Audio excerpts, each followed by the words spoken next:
Hello and welcome to the Conversation Weekly. This week, Ukraine. We talk to three experts about the origins of Ukrainian nationalism and how Ukrainian national identity is changing. To be Ukrainian used to mean to be Ukrainian by descent. Increasingly, they change toward more and more people identifying as Ukrainian. As the conflict escalated, so did support for the Ukrainian state. And we hear about a rare archive of Ukrainian dissident literature from the Soviet era and why it's now in danger. Putin is afraid of the expression of the civic vitality that is embodied in the Ukrainian people and that is embodied in this archive. Should they find it, it would be the first thing that they would destroy. I'm Gemma Ware. And I'm Dan Marino, and for the first time ever, Gemma and I are recording this in the same room, and today we're in Boston, Massachusetts. You're listening to The Conversation Weekly, the world explained by experts.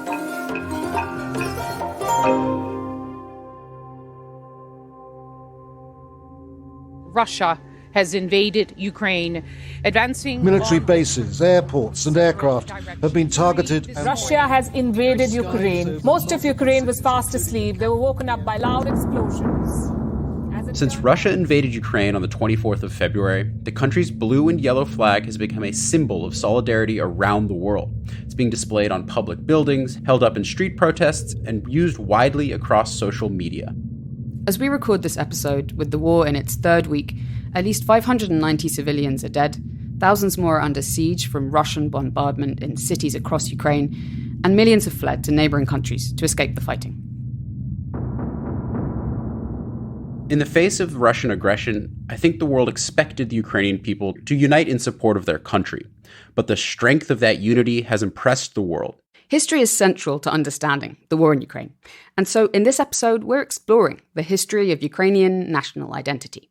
We find out how it emerged and how it's been changing, both since 2014 when Russia annexed Crimea and the war in eastern Ukraine began, and now with Russia's invasion. To do that, I've been talking with three experts on Ukraine's history, politics, and identity. The first person I called up is based in Kyiv. I'm Volodomyr Kulyk. I'm a head research fellow at the Institute of Political and Ethnic Studies, National Academy of Sciences of Ukraine in Kyiv, and I'm currently in Kyiv in my apartment. Shelling is like 15-20 miles away. I hear some regularly, but I'm told that it is our anti-aircraft shelling rather than Russian shelling on us. So far, so good. Well, thank you for speaking to us. I know it's a scary situation right now. You are a scholar of Ukrainian national identity and language and politics and identity more generally in the country. So first off, let me ask you, how would you characterize what it means to be a Ukrainian, what Ukrainian national identity is? It is changing. To be Ukrainian used to mean to be Ukrainian by descent, to be of Ukrainian origin, or in the Soviet official parlance, to be of Ukrainian nationality. And nationality was primarily understood in ethnic hereditary terms. Increasingly, they change toward more and more people identifying as Ukrainian. That means that more and more people who used to be Russian or who used to be other ethnicities start identifying as Ukrainians. And the meaning of this category is changing. This category used to mean descent, and now it increasingly means citizenship. Even though if people are asked how you define your nationality, most people still say by nationality of my parents. Ukrainian national identity is characterized by a peculiar combination of inclusive membership and Ukrainian ethno-cultural content, including Ukrainian language, Ukrainian historical narrative, Ukrainian folk culture, and so on. So everybody is welcome, provided they accept that the rules of this belonging are defined ethno-culturally, but not very strictly. The backside of that is the kind of discursive erasure of Russians in Ukraine. If you listen to public discourse, there are no Russians in Ukraine. All Russians are in Russia. And it's not only about erasure from above by official discourse, but it's also from erasure from below. When you read social media, people are not calling themselves Russians. Even before this full-scale invasion of the last 2 weeks, Russians somehow disappeared. What it means to be Ukrainian has always been a complex question, tied up with issues of nationality, ethnicity, language, and politics. We'll be hearing more from Volodomyr about his research on how it's changing a bit later in the episode. But first, some history. And to help us with that, I called up Dominique Arel. I'm Dominique Arel. I hold the Chair of Ukrainian Studies at the University of Ottawa, but I'm actually based right now in Montreal, Canada. Okay. Could you tell us, when does a Ukrainian national identity first start to emerge? It started to emerge when national identities in the plural form started to emerge in Europe. So we're talking largely the second part of the 19th century. And in Ukraine, the idea started to germinate in the part of Ukraine that was under Moscow in the Russian Empire. So it crystallized around the famous figure of Taras Shevchenko, who is kind of the literary figure par excellence in Ukraine and considered almost the father of the Ukrainian nation. But Ukrainian nationalism as really a social movement really took root in the western part of the country, particularly in the province of Galicia, which then was not part of the Russian Empire, but of the Austro-Hungarian Empire. And in Austria, in 1867, the authorities passed a new constitution and recognized the rights of what they called nationalities, let's say ethnic minorities. And you had a number of them, including the Ruthenians. That's how they were called in the 19th century, going back to the medieval state of Rus. They started to call themselves Ukrainian by the turn of the century. And the key here is that in Galicia, the Austrian authorities allowed let's call them the Ukrainians, to have their own schools. So you had the standardized language for the first time taught in schools. And they also had a degree of political autonomy, well, in the sense of that they could organize politically and be represented in the local and even the national parliament. So that is, could say, the birth of really the Ukrainian nationalism as a social movement, as a mass movement that really crystallized by the First World War. So it was far more developed in Western Ukraine than in Eastern Ukraine, because in the Russian Empire, Ukrainian nationalism was repressed, and even the Ukrainian language was banned. They couldn't teach it in schools. What are the central components of this national narrative that started to form in the 19th century? Well, nationalism is based on a very simple idea. If you claim that you are forming a distinct nation, and in Europe, it was basically based on the notion that your people spoke a different language. So the distinctiveness of language made the distinctiveness of nations. So you make the claim of distinctiveness vis-a-vis other groups. So for Ukrainian nationalism, the claim was that we're different from Russians, we're different from Poles, and therefore, because we are different, we have the right to rule ourselves. It's self-rule, it's self-determination. That's nationalism 101. Are there ways that Russian nationalism and Ukrainian nationalism overlap? I wouldn't say overlap, but competed. So in Russia, you had this imperial notion that the core identity of the state was Russian in a large sense of the term. That is, Russian along with Ukrainians all kind of form this tripartite Russian nation. So this was obviously in complete opposition to the notion that Ukrainians are distinct from Russians. Here the claim is that no, Ukrainians are sharing a common identity and a common history with Russians, and therefore they should be united. And to this day, I mean, when Putin is talking about this Russian world, he even said literally Ukrainians and Russians form a single people. Well, that goes back to the Russian Empire.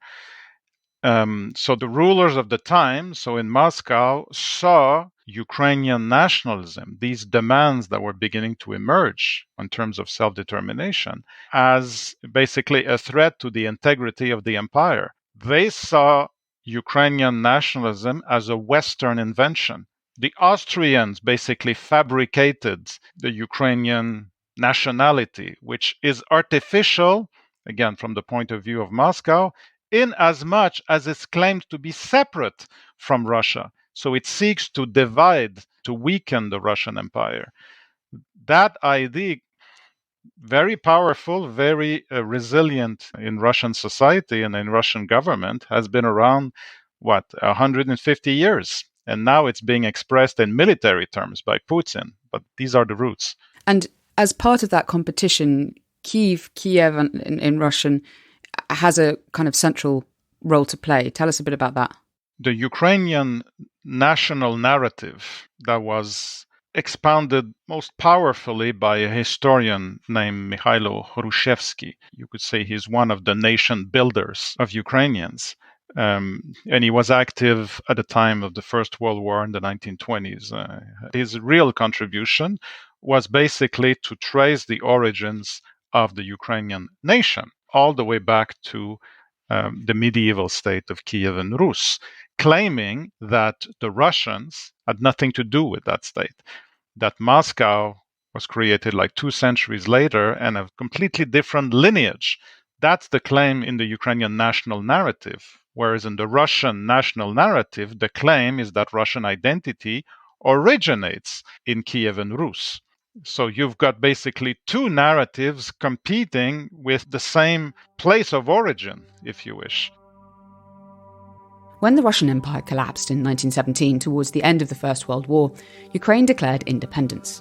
But this fledgling new state did not last long, thanks to a bloody war and a takeover by the Bolsheviks. So they couldn't hold their independence, but the claim was made. That is the seminal change. So in the Ukrainian then national narrative, for the first time, Ukraine becomes independent and then loses it, both in the west to Poland, which was reconstituted after World War I, and to the east, so Kyiv, and eastward to what eventually became the Soviet Union. In the early years of the Soviet Union under Vladimir Lenin, Dominique says that nationalism wasn't seen as a threat. The Soviet Union was formally built upon the principle of nationality. They created a union of Soviet socialist republics. That was the meaning of USSR.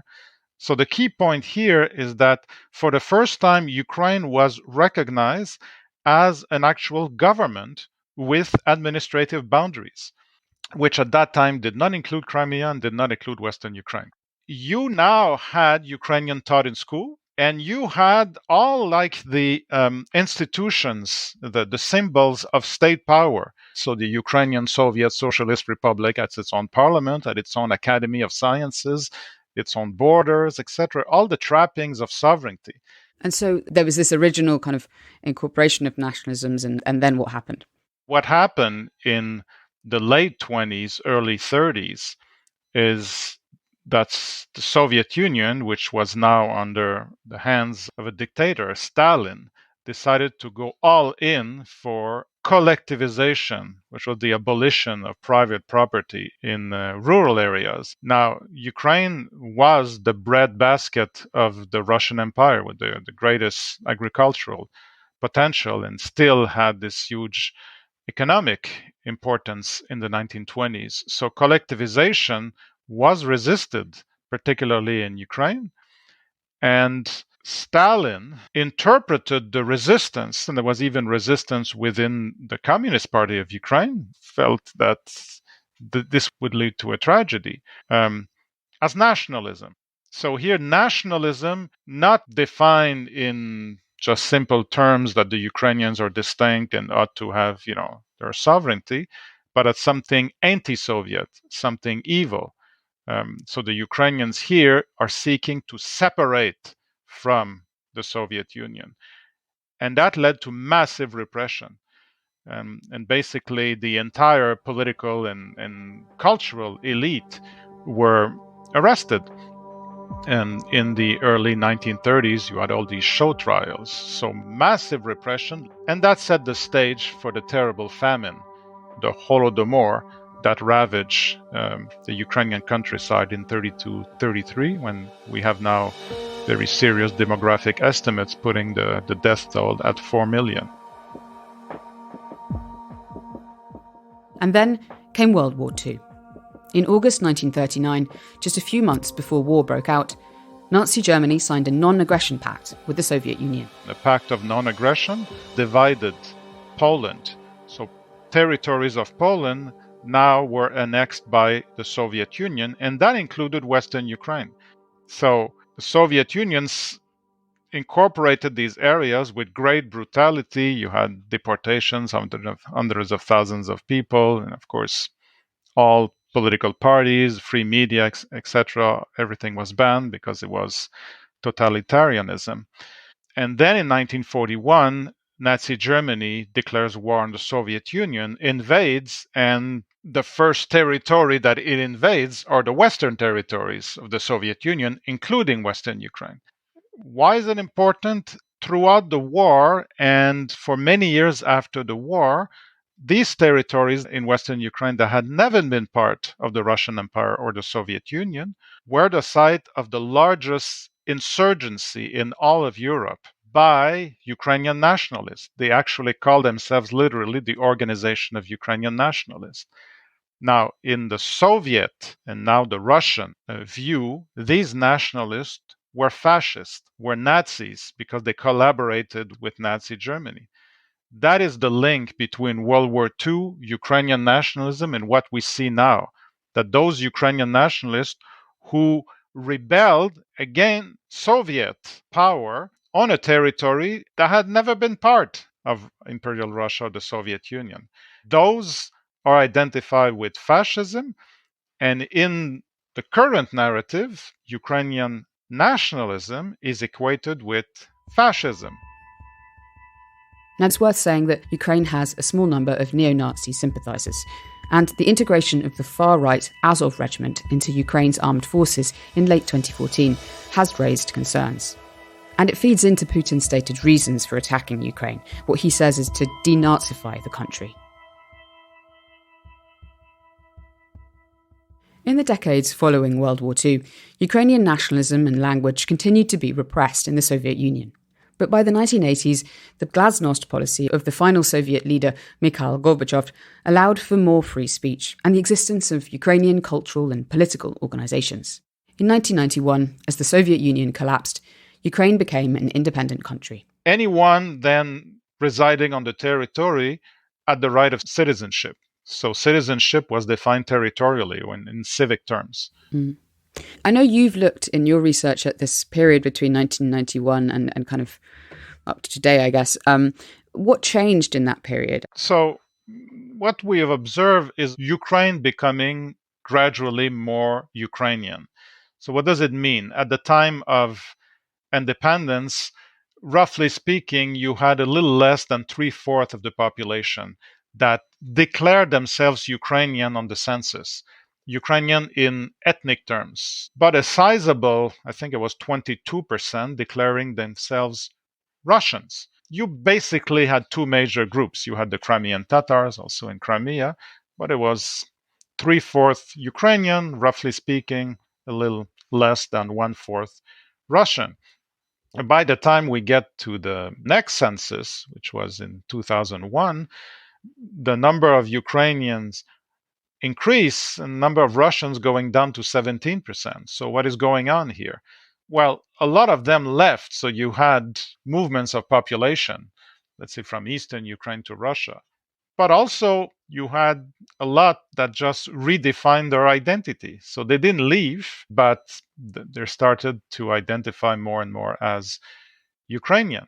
The second trend is that in terms of electoral dynamics, you had basically two large constituencies that disagreed on the overall orientation of the state. So you had like a pro-Western constituency that tended to be from Kyiv to the western part, and an eastern constituency, like east of Kyiv, particularly south and east, like Donbass, that in election time would vote for the candidates or parties that were understood to be more oriented towards Russia. So for, I would say, almost 25 years, you still had largely this divide, and that was reflected in election time, and governments would swing back and forth between being a little more pro-West, a little more pro-East. You had several alternates of governments, but then Maidan changed everything.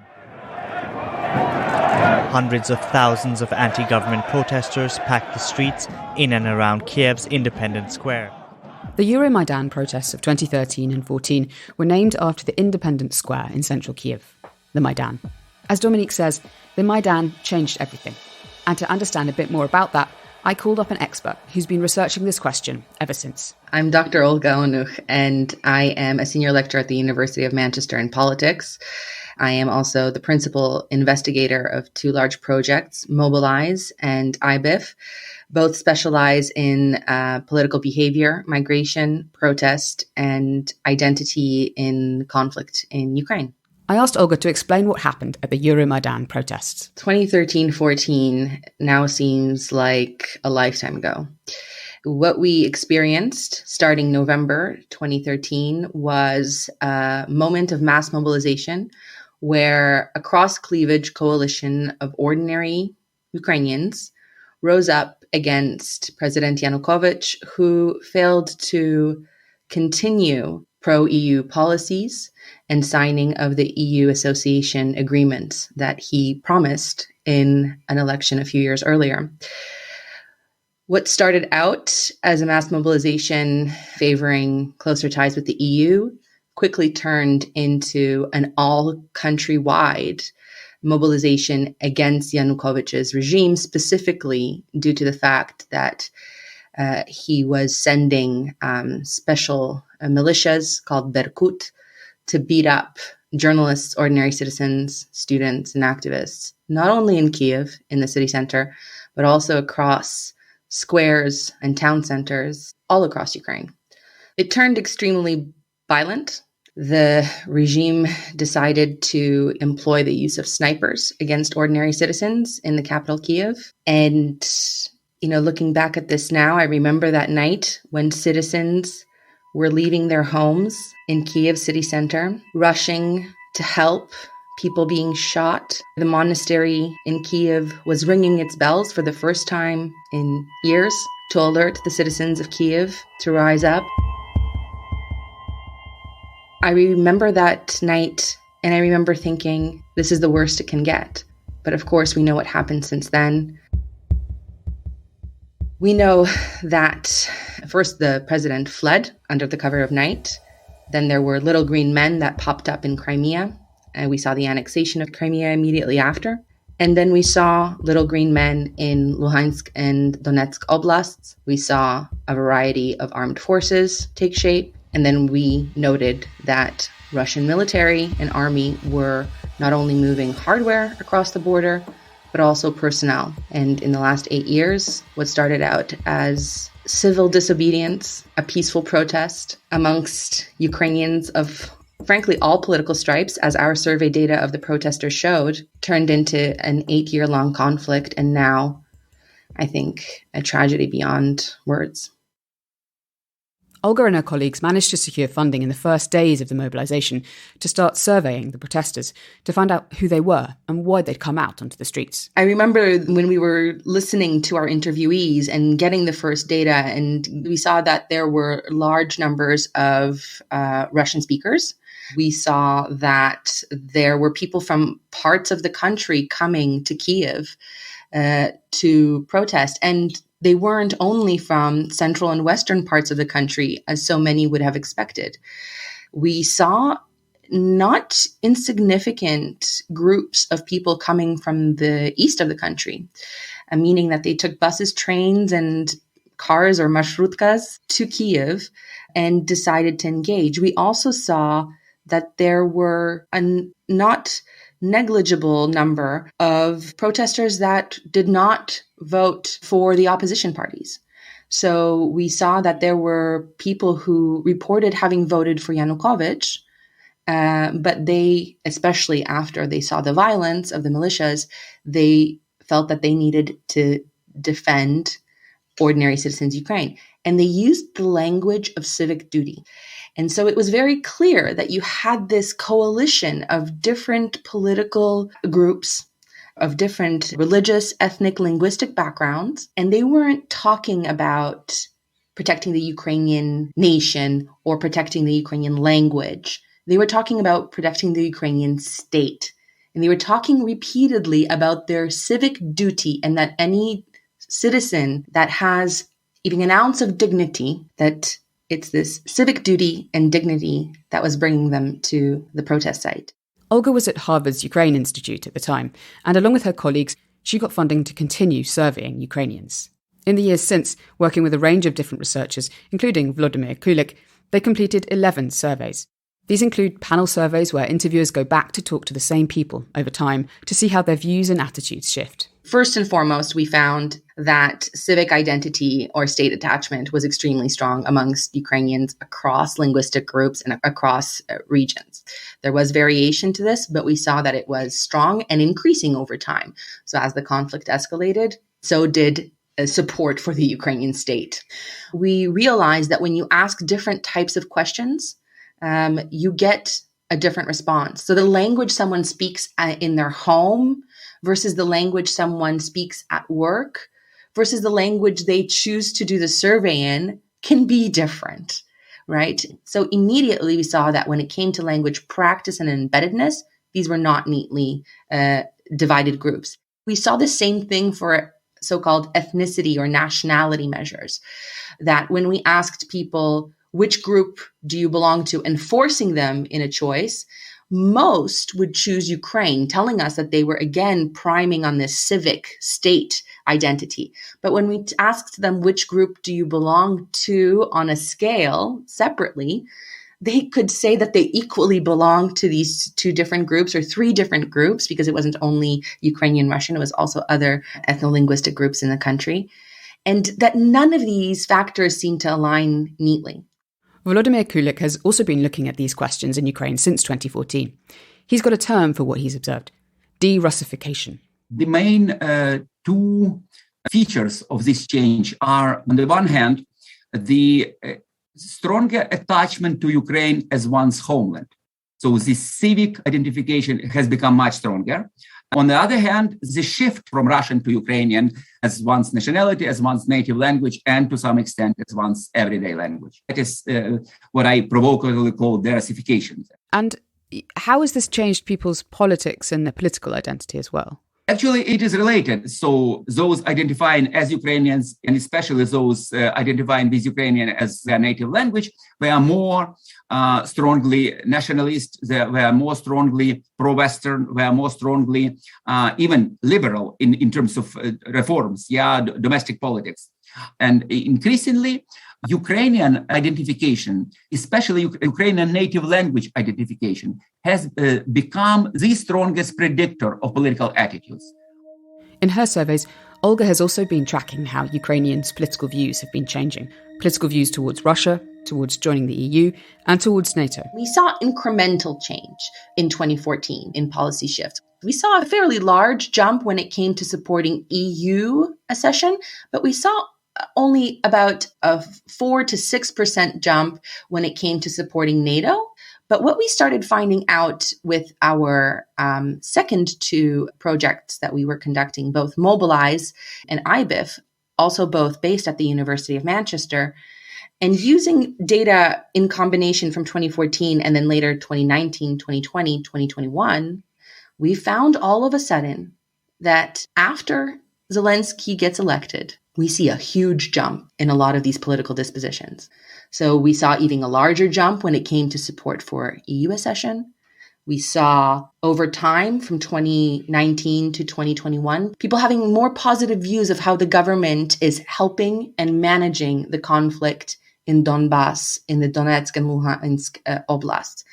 And most notably, there was a direct correlation of having voted for Zelensky or his political party, Sluha Narodu, to moving from not having supported NATO membership to having supported NATO membership. In fact, if you voted for Zelensky in 2019 or his party, you were 18% more likely to have switched if you held a position that you were not previously supporting NATO membership for Ukraine.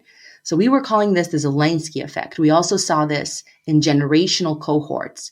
The youth that became politicized and came to political maturation in the 2019 elections, they were also more likely to become Euro-Atlanticist in their visions for Ukraine. And of course, civic identity only further strengthened. And there was no specific delineation between linguistic groups or regional groups. We saw civic identity and attachment grow across all regions, across all linguistic groups, even further. To Olga, the growing attachment to a Ukrainian civic identity is vital to understanding what might happen next in the war. Not only did the Russians miscalculate that ethnicity and identity, linguistic practice, or regional residency was going to be so important in allowing them to win, actually, this invasion. But sadly, our Western governments also miscalculated that Ukrainians are so strongly bounded by their civic as opposed to ethnic or linguistic or regional identities. And this is why they perhaps did not also provide as much military aid in the weeks leading up to the Russian invasion, because they just assumed that lethal aid would end up in the hands of Russians. But Ukrainians, ordinary military and everyone proved otherwise. Sadly, those who were reading our studies could have understood this. And I believe my colleagues are working with people in State Department. We're reaching out here to politicians in the UK, suggesting that because of this is likely to be an extremely long conflict. Ukrainians, their resoluteness is connected to this very long-term pattern of civic identity. So what's happening now?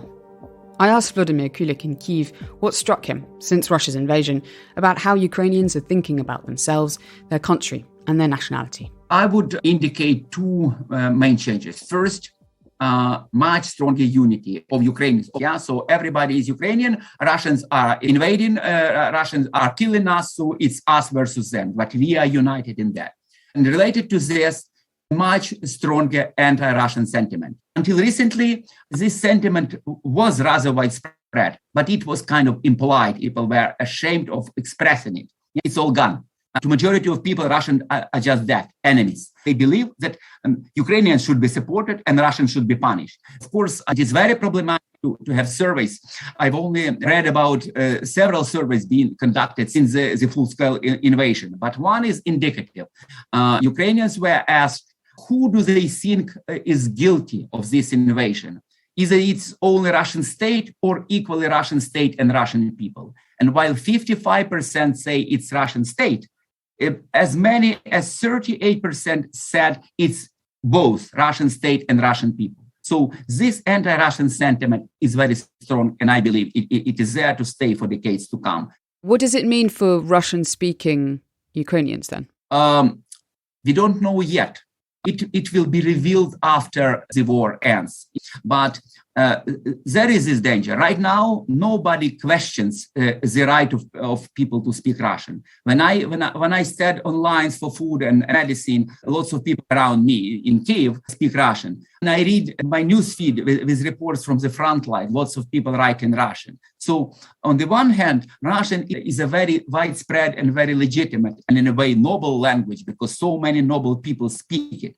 On the other hand, for many people, the desire to get rid of anything Russian is so enormous that it would be a miracle if this desire will not be extended to Russian language. So the ceasefire after the war, I believe there will be a clash between a strong desire to Ukrainize Ukraine even further, and on the other hand, between the desire to kind of assert Russian as a legitimate language of Ukraine. Keep in mind that the Russians are advancing from the east. So the main people who are suffering in Kharkiv, in Mariupol, in Sumy are mostly Russian speakers. So the Russian speakers are right now suffering much more than Ukrainian speakers. And that is understood. But I believe that will not be the reason not to insist on the predominant use of Ukrainian in Ukraine after the war. But I believe it will not be a divide in Ukraine. It will be productive controversy, which will lead to some kind of a compromise. Okay. People in towns that have been occupied by Russian forces already, such as Kherson and Melitopol, they've taken to the streets to demonstrate against Russian forces, and the videos of people bravely waving Ukrainian flags. What does that tell you about what the war is doing to Ukrainian civic identity and what might happen should that become kind of prolonged, that Russian occupation in those places?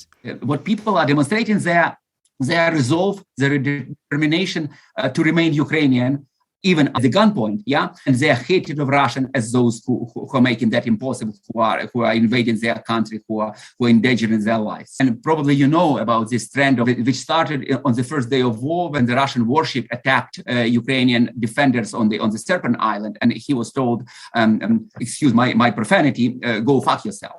These words, precisely in its profane form, in uncivil forms, were appropriated by most educated people. And so what these people are saying in the streets of Melitopol and Kherson are exactly that. Addressed to Russia, addressed to Putin personally. So the hatred is there. It's very raw. It's very visible. Okay. Well, thank you so much for your time. Please, thank you. Please take care of yourself. Okay. Yeah. Thank you.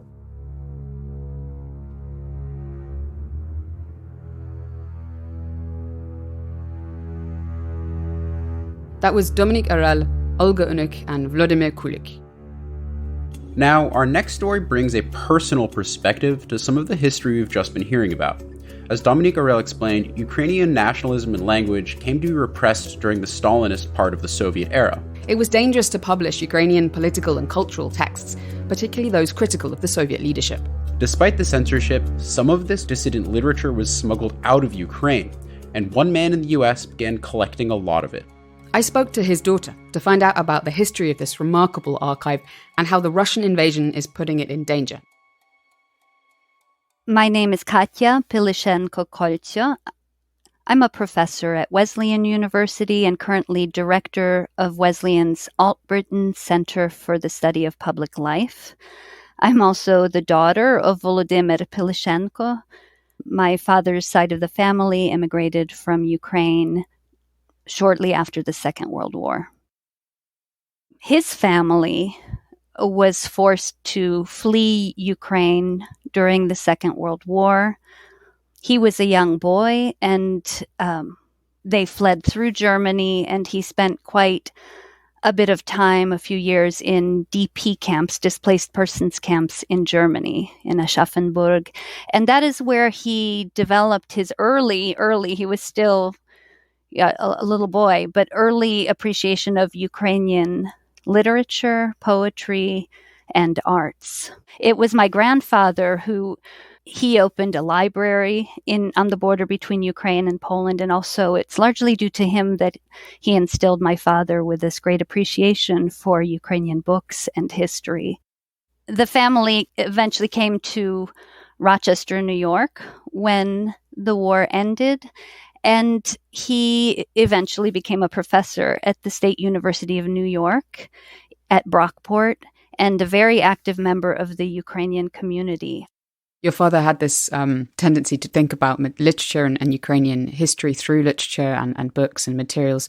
And then he also started collecting some of that. Tell us about what he started to collect and when that happened. He probably started collecting seriously in the early 70s. So for a good amount of time, my family wasn't allowed to return to the Soviet Union. But because he was a professor, he was given permission to return to the Soviet Union, to Ukraine, which he did the first time, I believe, was 1972. It was a very guarded trip. He was accompanied at all times, but nevertheless, he met with interesting people. And during that trip and subsequent trips, he would sometimes be given writings, handwritten work, notes, scribbled on whatever was available by poets, dissidents, writers and thinkers in Ukraine. He realized the value of the words and the histories and the memories that were being censored and oppressed. At that time, I traveled with him as well. I was still young, but at that time, I remember vividly my parents saying, just don't speak Ukrainian on the streets. Make sure nobody hears you speaking Ukrainian. So there was an active repression and punishment for expressing oneself as having Ukrainian identity. He began at that point collecting writings, not only that he brought out of the Soviet Union, but that were published outside the Soviet Union. And he started his search for the materials that would be written, that would be documenting Ukrainian history and experiences and cultural identity, including poetry, etc., that would have been burned or censored or banned in the territory of the Soviet Union. So this included books that were published in the displaced persons camps, books that were published in Austria, Australia, United States, Argentina, Canada by refugees, documenting what happened during the years that they were persecuted and during the war years. So these books were impossible to obtain in the Soviet Union, in Ukraine. And when Ukraine declared independence, none of this material was included in the curriculum, in the scholarship of Ukraine. So he'd spent the 70s, 80s collecting this material. Was he keeping it in your house? What was he doing with it? Yeah, he was keeping all of it in our house. So not under the best conditions, but he had it together. And he was building this, accumulating this collection of books slowly. He, and it wasn't just his own work. The Ukrainian diaspora community in the United States and around the world was very self-consciously preserving books and opening schools, teaching a history that they knew wasn't being maintained in Ukraine in the hope that someday it would be. So in the Ukrainian Credit Union of Rochester, in the basement was a library, a community library where many of these books were housed. And my father became the librarian. He was very active in the credit union movement. And when somebody would die, an elder in a family, the family would know to bring whatever books they have to my father, and he would go through them. And if there was something that he knew would be of value or that was rare, he would set it aside, and it became part of this archive that he hoped someday would return to Ukraine. And of course, this was before Ukrainian independence, and nobody knew whether that would ever come. And then it did come in 1991. So what happened then to this material? We didn't quite exactly know what would happen with my father's archive until 2017. The mayor of the city of Dnipro is a city on the eastern side of Ukraine, fairly close to the Donbas zone of conflict. The mayor, Boris Albertovich Filatov, who is very conscious of Ukrainian independence and identity, made it his mission to revive a sense of what had been forgotten about Ukraine. And he was in Rochester because it's a comparable size city to Dnipro. My father was in a room with him at the same time, being a community activist, and just said, "Wouldn't you like to see somebody's house? Let me just show you what a house looks like." And so the mayor said, "Yes, sure." And they snuck off and visited my father's house. And that's when the mayor saw the collection, which was, out and open on the bookshelves and packed stacks and stacks of books. It turns out numbering over 15,000. So to give you a sense of scale, and the mayor at that moment said, "We will build you a library." When he saw what was in that collection, he said, "We don't have this in Ukraine. We still don't have these." And sure enough, in 2018, Mayor Filatov invited my father. I accompanied him with my son to Dnipro to find a location, and the location that was chosen is right in the city center, in the central library, and they built a wing to house these materials specifically. And so when did the last package of books get sent? What happened in 2021, at the beginning of the year in February, is my father contracted COVID-19, and he died February 8th. The library hadn't been completed, so I went to work. I went to Rochester and resumed the work, and we made a plan for the group of scholars from Dnipro to come and help catalog the remaining books, which was kind of the second half of the collection. And we completed that in September of 2021, and the books went into a container ship and sat on a ship for months. And we waited, and February 8th of 2022, I got a note in my Facebook with photographs announcing that the books had finally arrived. The container had finally made it to Dnipro, and they showed pictures of all those hundreds of books, which included my father's handwritten diaries from over 50 years. Wow. So I guess at this point, February the 8th, just a couple of weeks ago now, and the world has changed so much since then, you had no idea what would happen. Do you know what the situation is right now? Yeah. So the timing is just so extraordinary. February 8th, we had no idea that Russia would launch this full-scale invasion.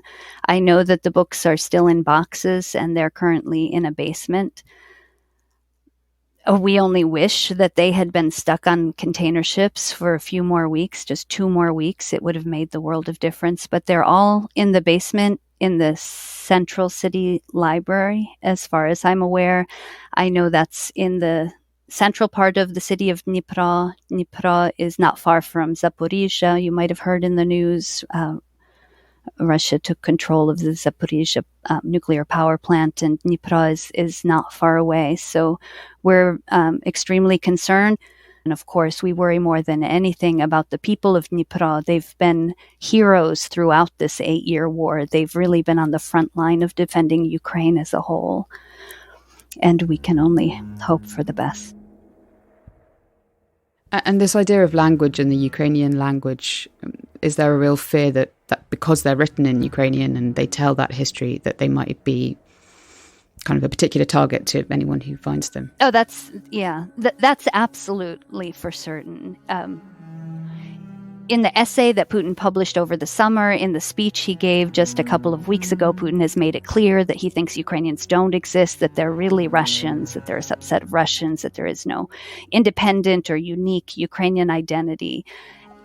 All of the materials in the library counter that exactly. Putin is not afraid of NATO. If he were afraid of NATO, he wouldn't be bombing nuclear plants. Putin is afraid of the expression of the civic vitality that is embodied in the Ukrainian people and that is embodied in this archive.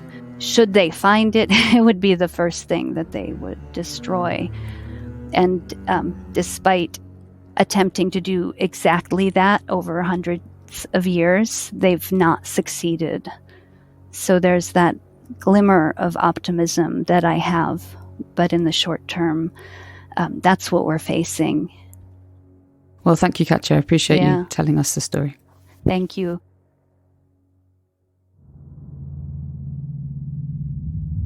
In the days since we recorded this interview with Katja, the Russian army has begun shelling the city of Dnipro.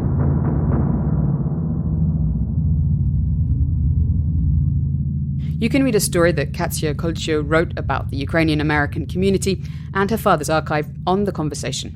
We'll put a link in the show notes to that. Elsewhere on The Conversation this week, we've been marking the 2-year anniversary of the start of the COVID-19 pandemic. Here's Moina Spooner with a roundup of some of our coverage from experts in Africa. Hi, my name is Moina Spooner. I'm the assistant editor for The Conversation based in Nairobi. This week, we mark 2 years since the World Health Organization declared COVID-19 to be a public health emergency of international concern. This was just 2 months after the new coronavirus was first identified in China.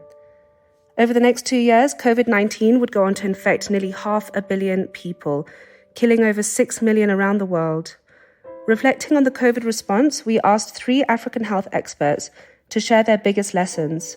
In the article, the themes that recur are about breaking down boundaries, sharing, communicating, and valuing people equally. Another recommended article is a piece that looks at how COVID impacted on other diseases. Francisca Mutapi unpacks the pandemic's effects on neglected tropical diseases. These 20 infectious diseases affect over 1.7 billion people. Mutapi explains how the pandemic interrupted efforts to control them by causing health budgets to be reprioritized and aid to be cut. I hope you enjoy the reads. Bye for now.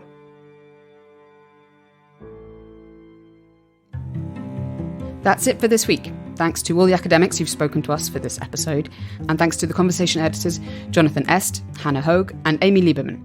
And thanks to Alice Mason for our social media promotion. You can find us on Twitter at TC_audio, Instagram at theconversation.com, or email us, podcast@theconversation.com.